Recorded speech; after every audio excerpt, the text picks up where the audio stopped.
Na ni kwenye lango la kuingia uwanja wa Gusii ambapo wananchi wamekusanyika wakishuhudia shughuli inayoendelea inayoongozwa na gavana mpya wa jimbo la Kisii, Mheshimiwa Paul Simba Arati.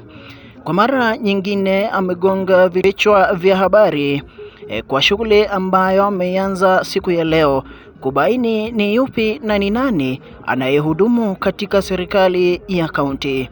Hii ni baada ya mambo kubainika ya kwamba kaunti ya Kisii ina magari takriban 82 na madereva 256.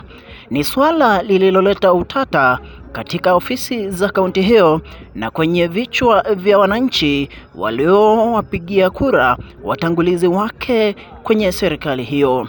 Siku ya leo gavana alitoa amri ya madereva wote wa kaunti hiyo ya Kisii kufika kwenye uwanja wa Gusii, kila mmoja na gari analoliendesha, ili kuona ni yupi ambaye amekuwa akizitumia ama akizipora pesa za wananchi kupitia usimamizi wa mtangulizi wake.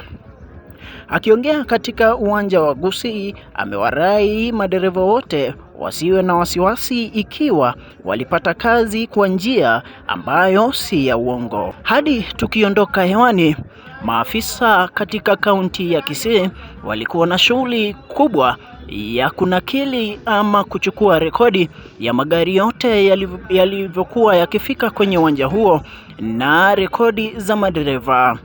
Kulingana na hesabu tuliopiga ama hesabu tuliofanya, magari 82 yashawasili kwenye uwanja huo, yakiwa pamoja ni yale ya gavana. Tingatinga 4 za kaunti pia zilikuwepo. Kila mtu amejiweka tayari ili kukaguliwa na kubaini ikiwa ana kazi halali kwenye kaunti. Ni wiki moja baada ya gavana wa Kisii Simba Arati kushikilia usukani kwenye kaunti hii, na sasa anaendelea kufanya kazi ambayo wananchi wamepigia upato wakisema kwamba akiendelea hivi kaunti hii na mji huu wa Kisii utaweza kufaidika kwa njia moja ama nyingine.